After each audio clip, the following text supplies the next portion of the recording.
Assalamualaikum warahmatullahi wabarakatuh.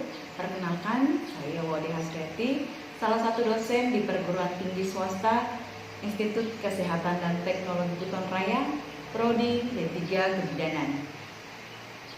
Saya mengampu mata kuliah asuhan neonatus bayi balita dan anak prasekolah dengan jumlah SKS 4, di mana SKS dibagi menjadi 2 SKS teori dan 2 SKS praktikum. Mata kuliah ini dibawakan pada semester 4, semester genap, dengan prasyarat mata kuliah yang harus lulus sebelumnya, yakni pengantar asuhan kebidanan dan mata kuliah persalinan nifas dan bayi baru lahir.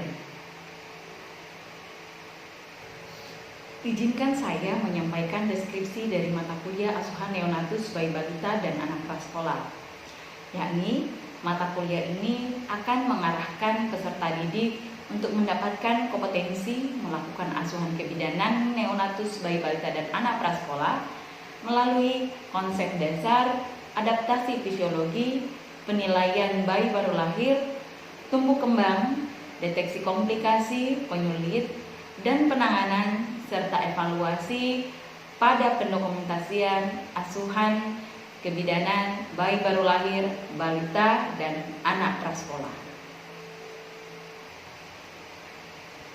Adapun capaian pembelajaran mata kuliah ini yaitu yang pertama, mahasiswa mampu menguraikan konsep dasar asuhan neonatus bayi balita dan anak prasekolah. Yang kedua, mahasiswa mampu melakukan asuhan neonatus bayi balita dan anak prasekolah. Yang ketiga, mahasiswa mampu mendeteksi komplikasi dan penanganannya pada bayi baru lahir, balita, dan anak prasekolah. Dan yang keempat, mahasiswa mampu melakukan pendokumentasian asuhan kebidanan pada neonatus, bayi, balita, dan anak prasekolah.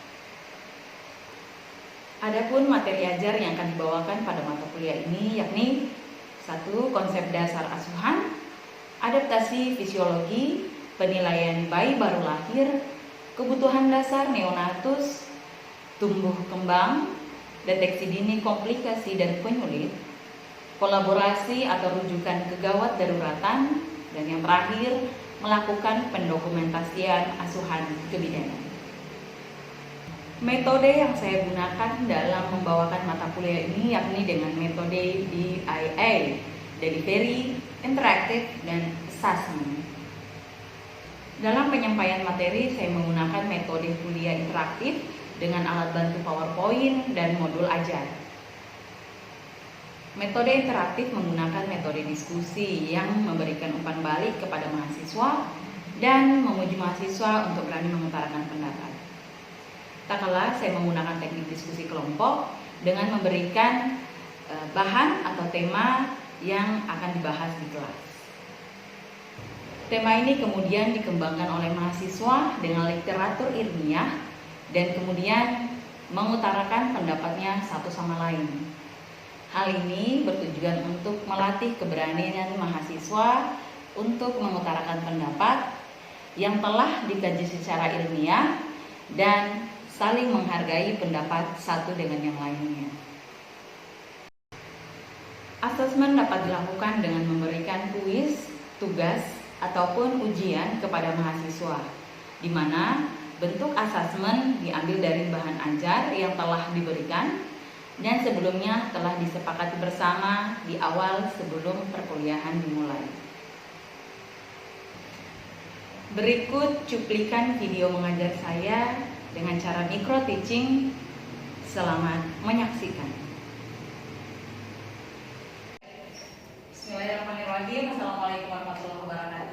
Waalaikumsalam warahmatullahi wabarakatuh. Sebelumnya mungkin sudah ada yang mengenal saya dan kita mungkin sudah pernah berjumpa di mata kuliah sebelumnya sebelum pertemuan kita hari ini. Sebelumnya saya mengucapkan selamat terlebih dahulu karena telah melewati tahap demi tahap sehingga kita bisa berjumpa di semester 4 ini. Insya Allah tinggal 2 semester lagi kalian menyelesaikan program diploma 3 kebidanan. Ya, semoga selalu nyaman dan aman selama proses pembelajaran dan selalu mengikuti prosedur yang ada di kampus kita yang tercinta. sehingga capaian untuk menjadi seorang wisudawan diploma 3 bisa tercapai ya. Mungkin sudah bosan kali ya untuk mengetahui atau memperkenalkan diri saya, sudah bisa langsung dibaca di situ. Saya Ibu Ade Asriati. Kali ini kita berjumpa di mata kuliah Asuhan Neonatus Bayi dan Balita. Untuk mata kuliah pengantarnya sudah kalian dapat di pengantar Askel dan Asuhan Kebidanan Kehamilan 1. Ya, jadi ini adalah tahapan yang selanjutnya di mana lingkup pembahasan kita akan masuk ke ranah neonatus, bayi balita dan anak prasekolah. Mata kuliah Asuhan Neonatus Bayi dan Balita ini berjumlah 4 SKS, di mana perkuliahan akan dilakukan sebanyak 16 kali pertemuan. Di dalamnya ada sesi mid semester dan ujian akhir semester. Untuk membahas itu kita akan lanjut nanti di kontrak perkuliahan. Mungkin fase ini mulai terasa berat untuk Anda semua karena sudah masuk ke tahapan inti dari ranah kompetensi kebidanan yang harus Anda kuasai selama Anda berkuliah selama 3 tahun di diploma 3. Seperti simulasi gambar yang kalian lihat, untuk menaiki suatu puncak, untuk mendapatkan hasil atau pemandangan yang indah atau hasil yang memuaskan, tentu kaki ini akan melangkah lebih berat dari sebelumnya. Tapi percayalah, di balik itu Anda akan mendapatkan hasil yang kalian idam-idamkan selama menempuh perkuliahan nanti. Jadi bersakit-sakit dahulu, bersenang-senang kemudian. Yang perlu kita ketahui dari mata kuliah ini adalah kalian harus mengetahui apa sebenarnya tujuan dari perkuliahan ini atau mata kuliah Asuhan Neonatus Bayi dan Balita, sehingga kita nanti bisa mendapatkan goals yang bersama antara pengajar dan mahasiswa yang diajar. Jadi capaian dari mata kuliah ini adalah setelah Anda mengikuti seluruh rangkaian perkuliahan, maka mahasiswa saya harapkan dapat memasukkan Asuhan Neonatus Bayi Balita dan anak prasekolah sesuai dengan standar kompetensi D3 kebidanan. Sebelum mencapai itu, tentu dalam proses pembelajaran ada ranah-ranah yang kita harus sepakati. Salah satu yang terpenting adalah kontrak perkuliahan. Karena akhir dari perkuliahan adalah capaian nilai untuk menjadi suatu dasar apakah Anda telah menguasai capaian mata kuliah tadi yang kita sepakati. Jadi di sini saya memberikan penawaran atas perkuliahan selama proses perkuliahan hingga akhir nanti bisa mendapatkan nilai akhir. Saya menawarkan 4 macam penilaian dalam proses pembelajaran kita hingga akhir nanti selama 16 kali pertemuan, di mana ada penugasan, ada kuis, ujian tengah semester dan UAS dengan persentase yang saya tawarkan seperti yang Anda lihat. Apakah penawaran ini sudah dirasa cukup ataukah perlu ada yang dilakukan revisi? Jadi tugas nanti juga akan dikumulatifkan. Tugas yang akan diberikan nanti jelas dari seluruh total tugas yang diberikan akan dijumlahkan dan nanti dipersenkan. Kumulatif persennya mengambil komposisi sebanyak 15%, itulah nilai tugasnya. Jadi kalau ada 10 tugas nanti dijumlahkan kemudian dipresentasekan dengan komponennya sebanyak 15% untuk tugas, begitu juga dengan kuis. Kemudian UTS-nya 30% dan ujian akhir semesternya juga 40%. Apakah di sini Anda sudah setuju dengan penawaran atau mau ada yang diganti? Saya sepakat. Sudah sepakat. Baik. Oke, apa kemampuan yang diharapkan pada pertemuan kali ini? Karena ini adalah pertemuan pertama, kita mungkin tidak terlalu padat materinya karena memang baru perkenalan. Hari ini kita akan membahas terkait dengan konsep dasar asuhan. Bagaimana asuhan dasar? Apa yang kita asuh? Siapa yang akan kita asuh? Kita akan bahas di sini pertemuan pertama ini. Di mana di akhir hari ini harapannya saya adalah sebelum Anda meninggalkan ruangan itu Anda sudah bisa menguraikan atau bisa menjelaskan kembali terkait konsep dasar asuhan neonatus bayi, balita dan anak prasekolah.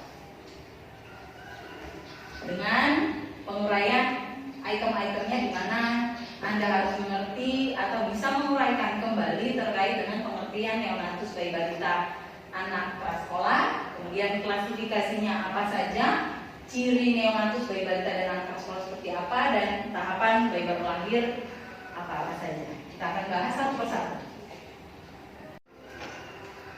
Oke, bisa dilihat pada layar ada 3 gambar yang saya sebutkan. Mungkin di sini saya ingin mendengar pendapat Anda tentang keragaman dari gambar yang disebutkan. Ada yang ingin berkomentar terkait gambar ini? Silakan. Silakan, Panida. Menurut saya di gambar yang pertama itu Bu, dimana itu bayinya yang baru lahir, yang baru dikeluarkan dari perut ibunya. Kemudian yang kedua itu yang sudah kayaknya sudah dibersihkan, mungkin sudah beberapa jam setelah dilahirkan. Kemudian yang gambar di paling bawah itu yang sudah berusia kurang lebih mungkin Bu 2 atau 3 tahun. Itu menurut saya Bu. Terima kasih atas tanggapannya. Hampir mendekati ya, tepat sekali Panida. Jadi ada terdapat perbedaan gambar di depan layar yang saya sebutkan. Kita lihat apa saja yang membedakan dari ketiga gambar tersebut. Di mana gambar pertama bisa dilihat di sini proses persalinan sedang berlangsung.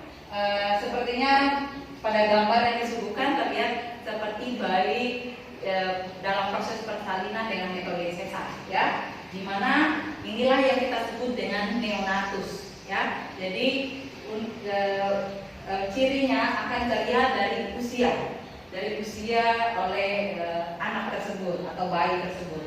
Nah, apa itu neonatus? Jadi kalau neonatus itu adalah di mana bayi ini sedang dalam proses beradaptasi dari dalam uterus ke luar uterus.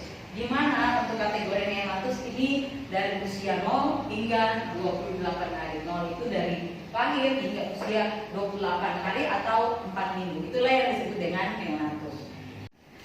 Sedangkan untuk gambar kedua ini mencerminkan usia bayi, di mana bayinya sejak lahir hingga usia 1 tahun.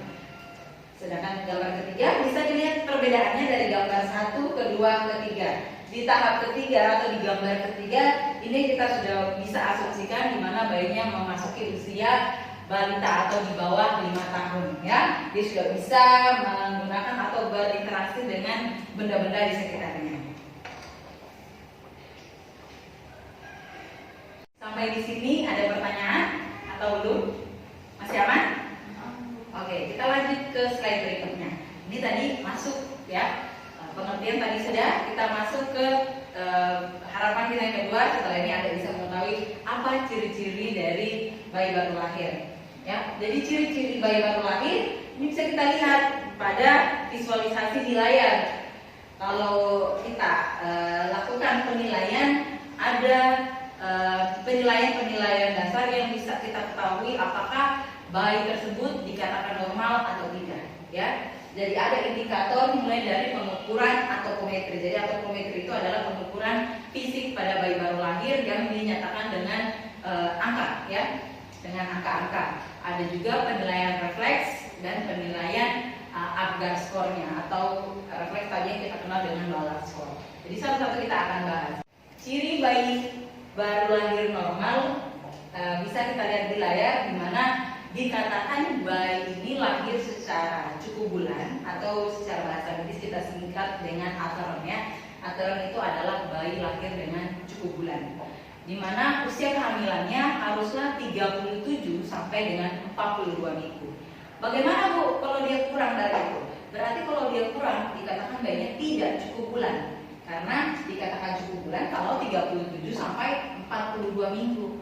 Kalau lewat Bu, berarti dia lebih bulan, ya. Jadi dia ada 3 klasifikasi untuk menyatakan apakah bayinya normal. Salah satunya dari usia kehamilan si ibu, bukan kehamilan si bayi, ya. Kehamilan si ibu terhadap bayi tersebut, apakah dia normal? Dikatakan normal kalau dia 37 minggu hingga 42 minggu. Kemudian ciri yang kedua adalah menyatakan beratnya saat bayi tersebut lahir. Jadi saat lahir dilakukan pengukuran berat badan. Nah, berapa patokannya berat badan normal? Nah, ini yang selalu menjadi stigma di masyarakat.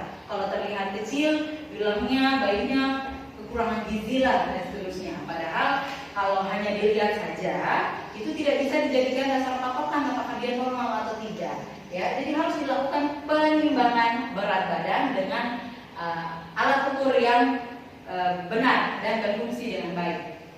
Di samping itu saat mengukur juga harus disterilkan dari pakaian ataupun benda-benda yang kiranya bisa mengganggu atau bisa merusak nilai dari berat yang dimunculkan. Contoh, bayinya lagi pakai popok atau sementara dipakaikan sarung, itu harus dibuka baru diukur berat badannya sehingga kita bisa dapatkan hasil yang valid. Berapa beratnya untuk dikatakan bayi tersebut berat lahirnya normal itu adalah 2.500 sampai dengan 4.000 gram. Kurang dari itu berarti beratnya tidak cukup. Normal tidak, ada masalah pasti. Nanti kita lihat dan akan kita bahas di pertemuan-pertemuan selanjutnya. Apa resiko-resikonya? Hari ini kita cukup belajar yang normal-normal dulu, ya. Jadi kalau bayinya Bu 4.100, ya berarti bayinya kategorinya berat, terlalu atau lebih berat badannya dari normalnya. Karena kategori normal 2.500 hingga 4.000. Oke. Kemudian selain itu ada penilaian dari panjang bayi. Wah, panjang bayi juga diukur. Ya. Jadi panjang bayi normalnya itu adalah 48 sampai 52 cm. Selain panjang bayi, panjang badan bayi dari pucuk kepala dihitung sampai dengan tungkai kaki. Tungkai bagian belakang, bukan tungkai bagian jempol jarinya. Jadi tungkai bagian belakang. Nanti kita akan pelajari bagaimana melakukan penilaian-penilaian ini di laboratorium.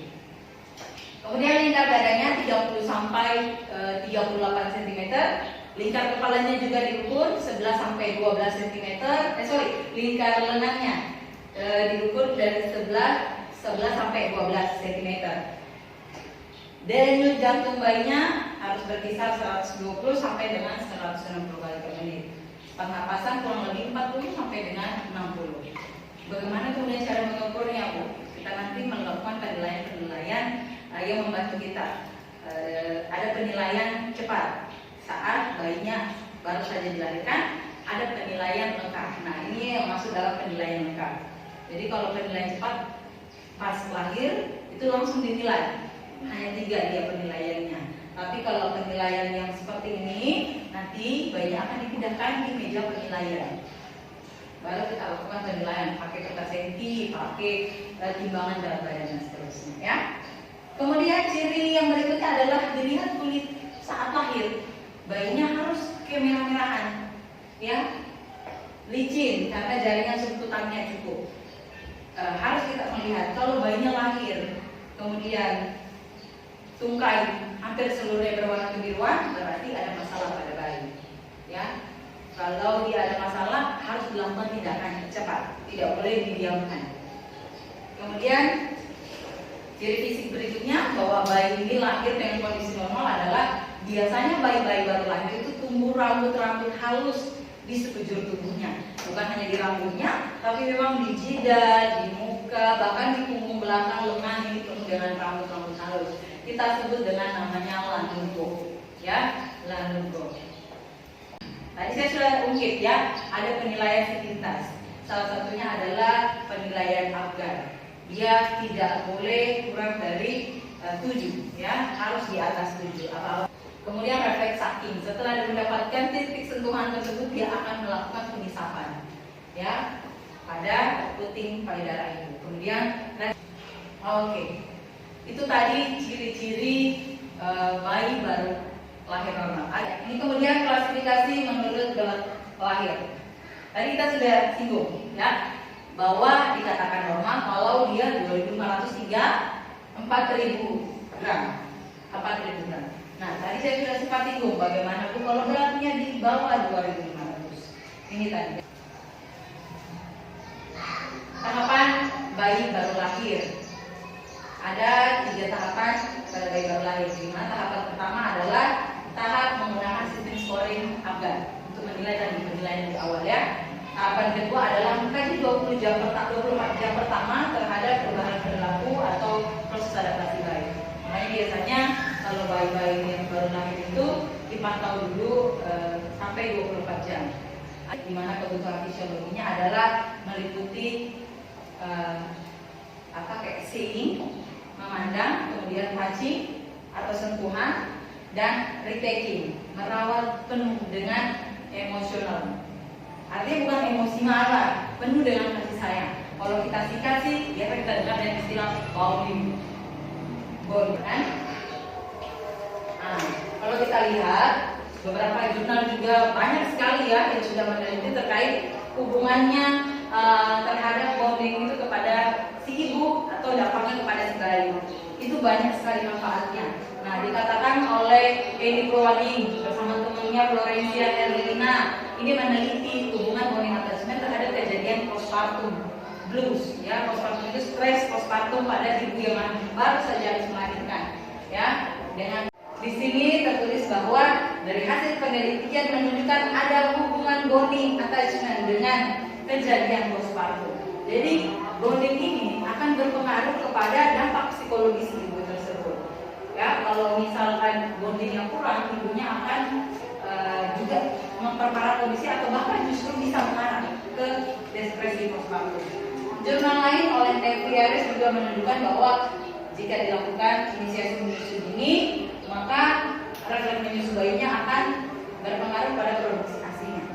Jadi kalau bayi-bayi yang dilakukan IMD, produksi ASI-nya akan berbeda pada ibu yang tidak memberikan IMD. Kan banyak itu kasus yang kita lihat 2 hari, 3 hari baru mau keluar ASI-nya. Alasannya apa ibunya tidak kasih ASI eksklusif? Tidak ada, ya kan? Itu klasik. Padahal kalau dia prepare dari awal itu bisa saja pasti akan keluar. Kadang-kadang bayi baru lahir. Membersihkan jalan napas itu wajib, ya, untuk membantu akses napas bayi. Agar afgannya juga yang pertamanya bagus. Salah satunya adalah membersihkan jalan napas. Sampai di sini ada pertanyaan? Mungkin Anda pernah mendapatkan kasus-kasus di lapangan dan kemudian ingin di-share di ruangan, itu boleh, silakan. Itu saya masuk di fase rangkuman. Dari materi yang saya jelaskan tadi sudah jelas bahwa harapan saya sebelum kita beranjak atau kaki dari ruangan ini, ya, kalian bisa menguasai item-item yang saya harapkan. Ya, mulai dari pengertian neonatus, mungkin ada yang bisa kembali menjelaskan kepada saya apa itu neonatus, bayi dan anak prasekolah, silakan. Yang menurut saya neonatus itu adalah bayi yang berusia 0 sampai dengan 28 hari. Kemudian bayi itu usianya 1 sampai 1 tahun. Kemudian anak prasekolah atau balita dia sampai dengan usia 4 tahun. Baik, terima kasih atas jawabannya. Selanjutnya mungkin ada yang mau menjelaskan kepada saya tentang atau bisa menyebutkan 5 lah ya ciri-ciri dari bayi baru lahir normal apa saja. Ayo, siapa yang akan angkat tangan? Ciri-cirinya cukup 5 saja. Saya Bu, Ya, silakan. ada beberapa ciri-ciri yang saya ketahui. Ciri-ciri neonatus itu bayi, di mana dia umur kehamilan ibunya itu 37 minggu sampai dengan 42 minggu yang normal. Kemudian panjang badannya itu dia 48 sampai dengan 52. Tingkat kepalanya itu dia ukurannya 30 sampai dengan 35. Kemudian lingkar dadanya 30 sampai dengan 38 cm. Lingkar badannya lengahnya 11 sampai dengan 12 cm. Baik, terima kasih. Baik, terima kasih jawabannya Pak Nidar. Satu mungkin yang saya koreksi tadi untuk lingkar dada harus sama dengan lingkar kepala, ya. Baik, terima kasih jawabannya. Mungkin satu yang perlu saya koreksi, sebelumnya sudah bagus. Lingkar kepala itu start dari 33 sampai dengan 35. Oke, ya. Selanjutnya saya ingin merespon lagi terkait tadi kita sudah jelaskan tentang klasifikasi dari berat dari lahir bayi. Siapa yang bisa menyebutkan apa-apa saja klasifikasi berat dari lahir bayi? Silakan. Ya, silakan. Masih Bu. Jadi untuk barang lain itu untuk barang ada 3, yaitu satu barang lenda yang dimana berat itu di bawah 2.500 gram. Satu berat normal yaitu 2.500 sampai 4.000 gram, dan berat yang lebih itu 4.000 ke atas. Terima kasih. Baik sekali. Baik, bagus sekali saudari Nur Haida atas jawabannya, sudah tepat ya. Tinggal yang terakhir, tahapan. Siapa yang bisa menyebutkan tahapan penilaian pada bayi baru lahir? Ya, silakan. Terima kasih sebelumnya. Tahapan pertama yang saya dapat tadi, yang pertama tahap akbar skor, kemudian tahap kedua ketika 24 jam setelah proses persalinan, yaitu salah satunya pemeriksaan fisik, dan tahap ketiga itu tahap setelah 24 jam proses persalinan dilakukan pemantauan. Baik, terima kasih. Sudah hampir tepat. Satu tadi mungkin belibet cara ngomongnya, jadi agar kemudian tadi menyebut langsung setelah 24 jam. Harusnya 24 jam pertama dan tahapan ketiga setelah 24 jam. Oke, terima kasih ya. Semua hampir sudah mencapai pembelajaran pada hari ini dengan mata kuliah konsep dasar asuhan neonatus bayi balita dan anak prasekolah. Berikutnya pertemuan kita akan membahas tentang adaptasi fisiologinya, apa-apa saja yang dihadapi oleh bayi baru lahir terkait kehidupan dari internal ke eksternal waktu ibu. Mungkin sedikit penyampaian dari saya. Setelah tadi gambar pertama visual kita melihat orang menapaki tanjakannya tinggi ya, dan cukup berat kalau dilihat, apalagi dia saja berat, apalagi alam sendiri ya, seperti Anda saat ini. Kita lihat di akhir ya, sukses itu tidak akan menampakkan dirinya pada orang yang malas ya. Setelah Anda sulit mendaki suatu puncak, sebaiknya Anda di puncak, Anda akan melihat kesuksesan itu sendiri.